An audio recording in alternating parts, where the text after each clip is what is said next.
This is the unit converter you were looking for. Your recent conversions sit at the bottom of the home screen. Tap 1 and it opens ready. Units selected, value in place, result already calculated.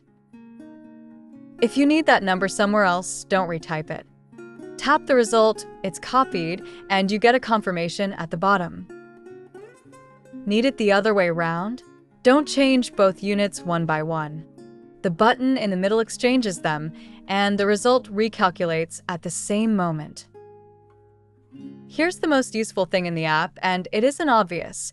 You can press and hold a category card, then drag it wherever you want. Put the ones you use most at the top. The order is saved. Your recent conversions collect at the bottom. If you need the same calculation again, you can go back to it from the history.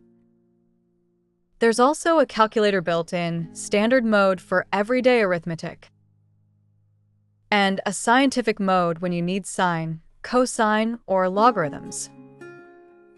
Tap Share at the top, and a menu opens so you can send it wherever you like. Free on Android and iOS.